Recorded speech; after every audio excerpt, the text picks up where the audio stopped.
Assalamualaikum warahmatullahi wabarakatuh. Perkenalkan, nama saya Asnira Saputri Masnur dengan NIM 9040118087. Pada kesempatan kali ini saya akan membawakan dua materi, yaitu materi pertama keunggulan operasional dan kedekatan dengan pelanggan melalui aplikasi perusahaan, dan materi kedua yaitu mengelola pengetahuan atau knowledge management.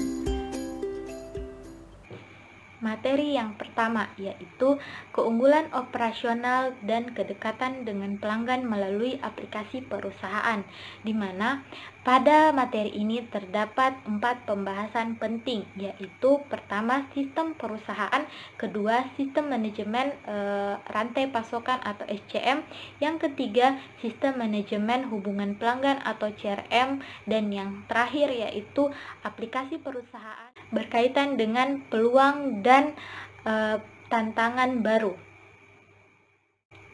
Langsung saja kita ke pembahasan pertama, yaitu sistem perusahaan, di mana sistem perusahaan merupakan suatu penunjang kegiatan perusahaan yang merupakan rantai dari proses kegiatan perusahaan yang secara bersama-sama membentuk suatu fungsi untuk mencapai tujuan dari perusahaan tersebut. Dan di mana sistem perusahaan tersebut memiliki sebuah perangkat lunak yang disebut dengan database perusahaan.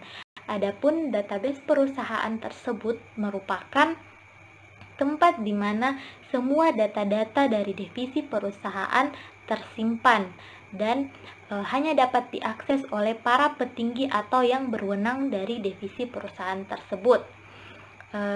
Di mana apabila terjadi perbaharuan data dari suatu divisi, maka data pada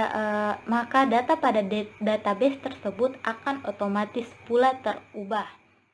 Selanjutnya, beberapa data yang tersimpan dalam database perusahaan. Yang pertama yaitu data sumber daya manusia atau tentang data karyawan perusahaan tersebut, yang berisi tentang jumlah karyawan, berapa biaya yang akan dikeluarkan oleh perusahaan untuk karyawan tersebut, berapa jumlah jam kerja karyawan, serta apa saja skill yang dimiliki oleh karyawan perusahaan tersebut. Data selanjutnya yaitu berisi tentang penjualan atau pemasaran, yang berisi tentang berapa orderan atau pesanan yang dipesan oleh pelanggan, kemudian ramalan penjualan dan retur serta perubahan harga dari divisi pemasaran. Data selanjutnya yaitu keuangan dan akuntansi, yang berisi tentang berapa kas yang dimiliki perusahaan, piutang, kredit, data-data pelanggan, serta data-data yang lain. Data selanjutnya yaitu manufaktur dan produksi, yang berisi tentang berapa bahan baku yang masih dimiliki oleh perusahaan, serta jadwal produksi, tanggal produksi, dan kapan produk dari perusahaan tersebut akan dipasarkan. Selanjutnya, bisa dibayangkan apa yang akan terjadi jika perusahaan tidak memiliki sistem terintegrasi untuk dijalankan oleh para divisi atau cabang-cabang perusahaan tersebut. Tentu saja akan mempengaruhi tingkat keakuratan data yang dimiliki oleh perusahaan, juga pengambilan keputusan oleh manajemen, kepercayaan dari konsumen, serta kontak suppliers dari pemasok bahan baku oleh perusahaan yang lain. Nah, oleh karena itu, dengan adanya sistem yang terintegrasi, maka akan membantu perusahaan dalam menjalankan proses bisnis perusahaan tersebut. Pembahasan selanjutnya yaitu sistem manajemen rantai pasokan atau SCM, di mana rantai pasokan merupakan pengadaan bahan baku mentah yang kemudian akan diolah menjadi bahan setengah jadi ataupun barang jadi yang kemudian akan didistribusikan kepada pelanggan, di mana peran SCM di sini yaitu membantu perusahaan dalam mengelola atau menganalisis rantai pasokan perusahaan tersebut. seperti berapa banyak produk yang akan diproduksi untuk memenuhi kebutuhan pelanggan, serta berapa biaya yang akan dikeluarkan dalam mendistribusikan produk tersebut. Nah, perlu diketahui bahwa SCM atau Supply Chain Management bukan merupakan aplikasi, melainkan sebuah software yang dapat membantu perusahaan dalam menyelesaikan rantai pasokan perusahaan tersebut. Aplikasi yang berkaitan dengan SCM yaitu Oracle Has-Micro ataupun E2Open. Nah, selanjutnya apa keuntungan yang didapatkan dari perusahaan jika menggunakan aplikasi SCM? Keuntungan yang dapat dirasakan oleh perusahaan yaitu perusahaan akan memiliki data yang lebih akurat mengenai apa yang diproduksi, apa yang akan disimpan, dan apa yang akan dipindahkan. Selanjutnya, perusahaan juga akan dapat mengimbangi permintaan konsumen, mengurangi persediaan, karena apabila persediaan tersebut terlalu banyak maka akan memakan banyak biaya dalam proses penyimpanan. Dan selanjutnya, perusahaan dapat mempercepat waktu pemasaran produk yang berkaitan dengan daya saing. Pembahasan selanjutnya yaitu mengenai sistem manajemen hubungan dengan pelanggan atau CRM, di mana CRM sendiri merupakan software yang membantu perusahaan dalam mempererat hubungan dengan pelanggannya, karena dapat menganalisis dan mengolah data seperti pelanggan mana yang paling loyal kepada perusahaan tersebut, apa produk dari perusahaan yang disukai oleh pelanggan tersebut, serta bagaimana cara perusahaan dalam memberikan kepuasan kepada pelanggan tersebut.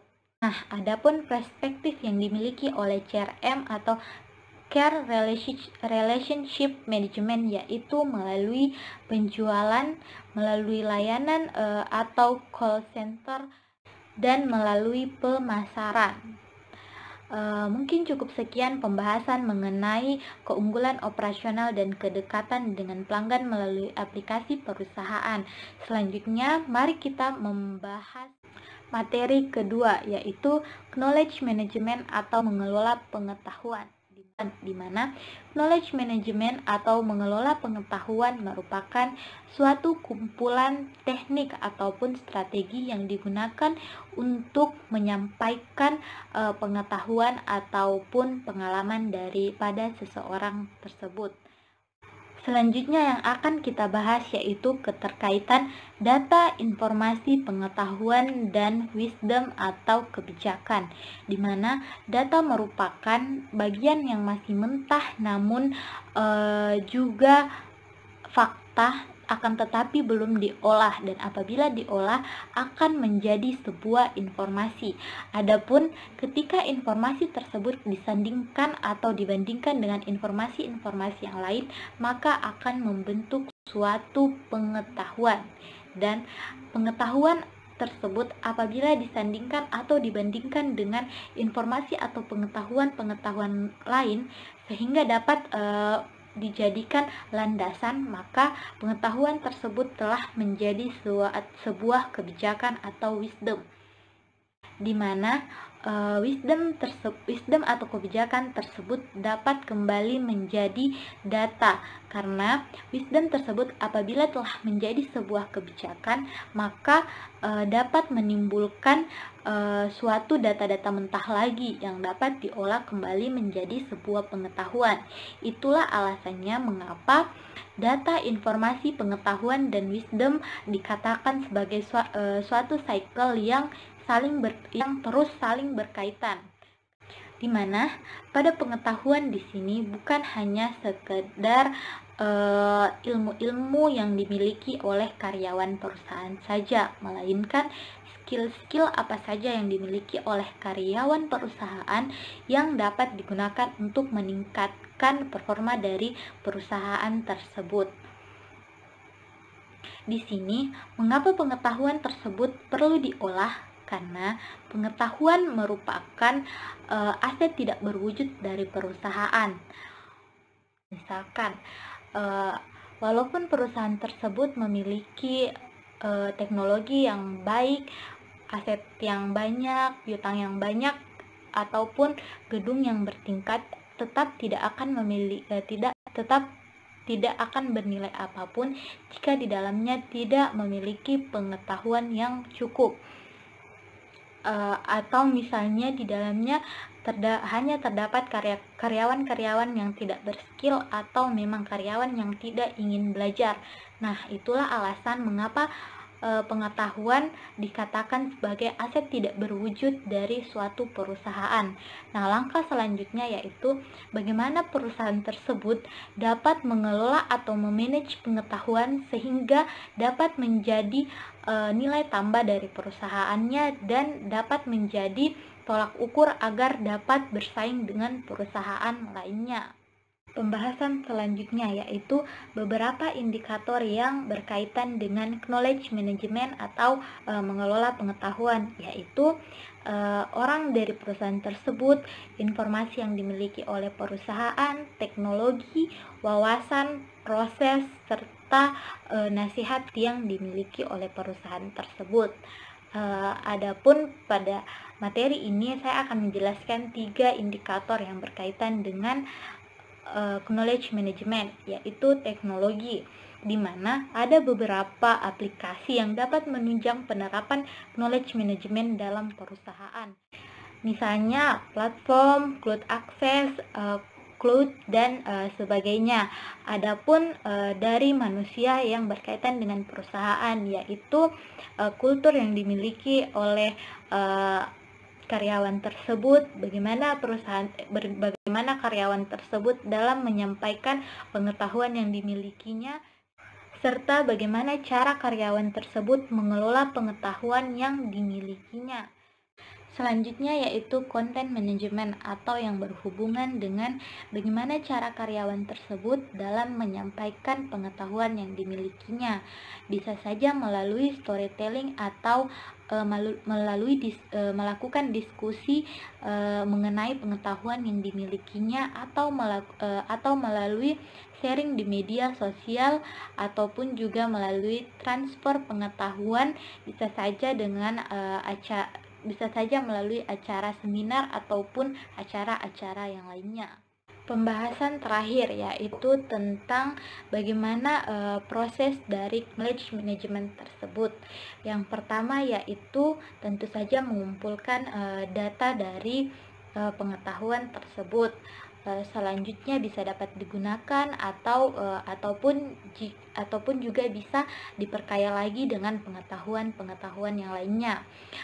Dan apabila dirasa pengetahuan tersebut sudah cukup dan sudah dapat dipertanggungjawabkan, bisa dibagikan atau di-share dengan orang lain, ataupun jika ingin lebih bertahan lama, bisa dapat dijadikan sebuah karya, misalnya sebuah jurnal atau sebuah modul yang dapat juga diakses oleh perusahaan-perusahaan yang lainnya jika ingin mengetahui tentang pengetahuan perusahaan tersebut. Selanjutnya yaitu membangun, mempertahankan, dan memperbaharui, yaitu apabila suatu pengetahuan telah memiliki perkembangan atau telah diketahui perkembangannya, setidaknya pengetahuan tersebut dapat diperbaharui, bukan menghilangkan pengetahuan yang sebelumnya, tetapi tetap mengikuti zaman dengan menggabungkan pengetahuan tersebut. Mungkin cukup sekian pembahasan saya mengenai materi knowledge management atau mengelola pengetahuan. Stay safe dan stay healthy semua. Wassalamualaikum warahmatullahi wabarakatuh.